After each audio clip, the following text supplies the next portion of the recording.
Hello everyone, and welcome to my very first history vlog. Please bear with my voice today, as I'm battling a bit of a cold. Despite that, I'm excited to share with you the incredible story of Arie Heinessen. The year 2801, the Galactic Federation was established. The capital was set on the second planet of the Aldebaran, Taurus Alpha System, Dioria. The calendar era was changed to Universal Era U-C. In the year 268 after the conquest, a child was born. His name was Rudolf von Goldenbaum. Loved by the people of the Federation, he rose through the ranks, eventually becoming the president of the Federation. But power has a way of revealing true intentions.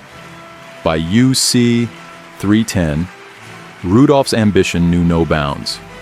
He seized control of the Galactic Federation, declaring himself the divine and inviolable emperor of the newly established Galactic Empire. Rudolf von Goldenbaum was renowned for his charisma, intelligence, and leadership. However, his belief in making the human race great again led to widespread genocide, mass murder, and war crimes. His actions cast a dark shadow over his legacy, transforming him from a beloved leader to a tyrant feared throughout the galaxy. There was resistance from liberals and Democrats, but they were crushed under the iron fist of Rudolf von Goldenbaum and his successors. The new regime continued to enforce strict control, suppressing any opposition and maintaining the authoritarian rule established by the Goldenbaum dynasty. 120 years after Rudolf von Goldenbaum's death, in the frozen world of Altair VII, a young man named Arie Heinessen toiled away in the icy landscape in his old robotic suit. It is now the reign of the 8th Emperor, Otto Friedrich II, on the throne of the Galactic Empire. Under the iron rule of the Goldenbaum dynasty, mankind is divided into rigid classes. Arie Heinessen, born into a humble family, was a serf forced into hard labor on the frozen world of Altair VII. Heinessen was a liberal who believed that all men were born equal, with liberty and freedom. One day, after finishing his work mining precious elements on the ice field, he went to rest at the space camp site. There, he saw children playing. These kids, born to serfs like himself, would grow up and die as serfs, just as he was destined to. Suddenly, he spotted a kid playing with an ice boat. The boat was powered by dry ice, which Altair, as an icy world rich in CO2, had in abundance. The little girl had used the dry ice to construct a small engine that propelled the boat. She was proudly showing off her creation to the other kids. Something sparked in Heinessen's mind. Inspired by the children's ingenuity, he watched as an idea flashed quickly through his mind. Arie, you are silent. What has happened? Gwen, can you keep a secret? What is it, Arie? What do you want to say, Arie? We are brothers. We have no secrets. Ever since you came back from the Stargate station, you've been different. Heinessen, looking at a distant, he said, Altair is a prison, a wasteland. They dump their waste here and expect us to refine it back into something useful. They force us to drill minerals deep inside Altair's crust. No one cares about Altair. If you asked Otto the Great or our Lord, they probably wouldn't even know where Altair is. There are only a little over 400,000 of us living in this icy wasteland. They don't even bother sending guards to watch over us. They just fly those damn drones above our heads. That's all we're worth. Did you find some secret at the Stargate station? Look, Gwen. It's been 100 years since they established Altair. Rudolf the Great just wanted to exile prisoners here. We need to face the reality that they won't terraform this place. Only the elders still believe in that dream. The officers at the station call us. People from the wasteland. Well, I don't know what to say. Cheer up, Arie. Arie reached out and held Gwen's hand. Using his fingers, he tapped on Gwen's palm in a secret code they had used since they were kids. Arie began to communicate with Gwen in this silent, familiar way, sharing thoughts that words alone couldn't convey. Gwen, let's keep our words a secret from the drones overhead. I found a titanium chip 3 years ago among the waste they dumped. I kept it just for fun because it looked pretty. Last time, when I was sent to the Stargate to accompany the logistics of minerals, I used the guard scanner to read the chip. Got it. Please continue. I believe the chip is a black box from a damaged ship, dating back to the age of the Federation, before Rudolph. It talks about democracy and liberty, but that's not the main point. It contains star maps and instructions on how to build starships. I downloaded the important information from the chip and dumped it at the station to avoid suspicion. Over the past year, I've successfully made simple robots and tools based on the knowledge from the chip. I've hidden them deep inside the icy crust over the carbon dioxide mountains when I was out there drilling. Where did you find all the materials, Arie? I scavenged materials from the waste they dumped, repurposing what I could find. I made some of the tools using the minerals we mined here. No one noticed when we took 1% of them at a time. Now, I have a small team of robots helping me like a factory line. Tell me what you want to do. Man, I was getting so frustrated with how much energy it takes to escape Altair. With its mass being twice that of Earth, we need a ton of energy to get the starship to reach escape velocity. I've been working on building a starship for the past year, collecting energy from dead batteries and defunct fusion engines bit by bit. At this rate, it could take 10 years to power just one ship. But then, I saw this girl on an ice boat, and she sparked an idea in me. It's a more ambitious plan, and it might just work. What is it? We use molybdenum to build the engine. The dry ice sublimates and expands, pushing the ship up. We've got loads of both here on Altair. All we need is to get our ship out of Altair's orbit. We can use dry ice as the shield of the boat. It can serve as both a shield and an energy source for our future journey. You're planning an escape, Arie. I know it's high treason, and I know the consequences. Are you with me, Gwen? Let's evacuate everyone out of Altair. We've been enslaved for centuries. Man is born to be free and equal. Let's sail to a land of freedom together. That marks the beginning of what we now know as the 10,000 light-years exodus. With Gwen joining in, efficiency skyrocketed. Heinessen and Gwen worked in shifts at their secret base under the icy mountain range.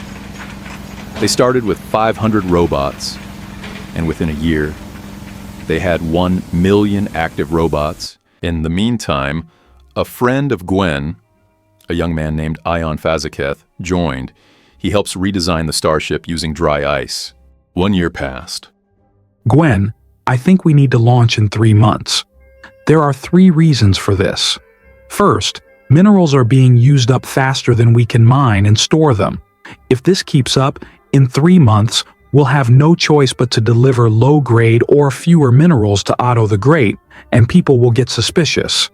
Second, our loyal workers are making too much noise. Third, the mountains are getting crowded. If we evacuate 400,000 people, it'll be cramped, but manageable. Among them, 100,000 are kids who need less space. When is the best time to inform everyone about this? Heinessen is a great planner and an even better commander. He told Gwen to inform his closest members 1 month before the launch. Even if there's a traitor among them, by the time the Empire Army gets the news and comes to arrest them, Heinessen and Gwen will have already launched and escaped. As for the rest of the people, Heinessen decided to tell them 3 days in advance to pack and go. Finally, Heinessen's ship is tested and ready to sail. As planned, Gwen has gathered his closest 8 miners. Now, 10 men stand inside the war room in the secret base. Gentlemen, as you all know, we are launching our ships in 2 months. However, you have a special mission. There's a Stargate station located 0.02 light-years away from Altair. Gwen will be the squad leader. You will act as workers transporting minerals to the Stargate station as agreed. We will load our last cargo of minerals into your ship. Once security is checked by the Empire's drones, you will set sail to the Stargate tomorrow. During the trip, mini-robots will activate inside the cargo and build war robots and armor for you. The Empire doesn't know we can make mini-robots. I command you to take the Stargate within 10 days of docking. Yes, Commander. Good luck, Gwen. I will meet you at the Stargate.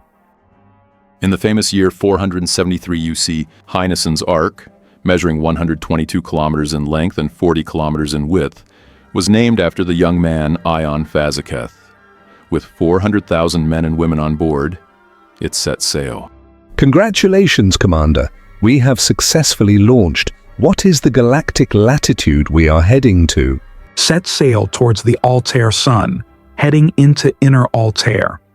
In 5 days, we'll pass through an asteroid belt. During this time, we'll shut down all our computers and navigate 100% manually, using our dry ice shield for protection against the asteroids.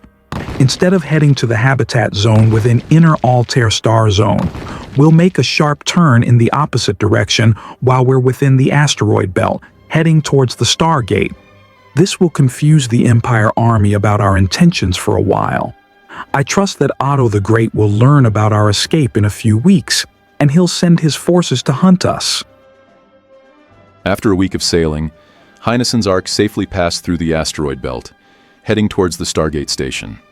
When they turned their computers back on during the journey, they received a signal. Arie, today is 8th August, 0830. We have successfully taken control of the Stargate station. Gwen's fight was brief and resulted in 0 casualties. When their mineral cargo ship docked at the Stargate, there were only 30 Empire soldiers stationed there, and no war robots. The soldiers were caught by surprise without their armor on. 9 soldiers were killed during the fight, and the rest were taken captive. The Stargate remained undamaged and fully functional. Gwen's message was sent out 6 days ago. The Empire Army will soon realize that the Stargate is our target once they discover it hasn't been functioning at any point in the past few days. Please help me to send a message to Gwen as follow. Gwen, we will arrive at the Stargate on August 17th. Power up the gate in advance and ensure we can perform a 2,000 light-year warp jump. We will need to jump immediately when our ship reaches the Stargate. Copy that, Commander. On August 17th, 474 UC, Gwen greeted Heinessen at the Stargate in the Altair Star Zone. Arie, where are we heading? Since our exodus began, you never told me where we are going. Sorry for keeping it a secret, brother. I did this to keep us all safe and avoid leaving any digital footprint of our destination. We are jumping over to the Amritsar Star Zone. Why are we heading there? That's the edge of our galaxy. Is that where we're supposed to be going? Remember the titanium chip I found in the waste? It was the black box of a damaged ship, and it recorded its star map in Amritsar. The mission of this ship was to find the entrance of a corridor. Are we supposed to find a planet to settle down? Our supplies can't support us for long exploration. We have 400,000 people on board. Arie. Gwen, let me explain further. Amritsar is a large star system. According to the titanium chip, I have the coordinates of the base of that damaged ship. The base is on a planet located 1 light year away from the entrance of the so-called corridor. That planet isn't perfect, but we urgently need a place to land and reorganize ourselves. Plus, we have the Empire Army on our tail. You mean the planet with the abandoned base at the outskirts of Amritsar is our final destination? Gwen, we're pretty weak right now, facing the might of the Golden Bomb Empire. Distance is our best protection against Rudolph's spirit and his descendants. Rudolph is so arrogant. He calls himself the Divine of the Galaxy. But did you know his domain is less than 3% of the whole Milky Way? We're currently in the Orion Arm. Amritsar is at the edge of Orion. We need to try crossing a bridge from Orion to the adjacent arm, the Sagittarius Arm. It's going to be a whole new world out there. It might be a myth. These are places we've never heard of. They could have supergravitational fields, hypervelocity stars, harmful dust, unknown elements. We both come from exile families. Our ancestors were liberals, or maybe part of the resistance force. We are trapped at Altair, hopeless, waiting to die. The same destiny will fall upon our kids. I cannot guarantee if the information inside the chips is correct. It might be a joke, or the information could be outdated, but it offers us a glimmer of hope, brother. Let's focus on making it to Amritsar with a successful jump. We'll settle on the planet first, and then plan our next steps. For freedom and autonomy. Gwen whispered, his face set with determination. He set the timer on the fusion nuke, ensuring the Stargate would be destroyed in 24 hours. Heinessen's Ark emerged into the Stargate, its sleek hull reflecting the ethereal blue light that pulsed from the magnificent ring. The otherworldly glow cast an eerie yet mesmerizing light on the starship's surface. The date is 17th August 473 UC. The legend has just begun.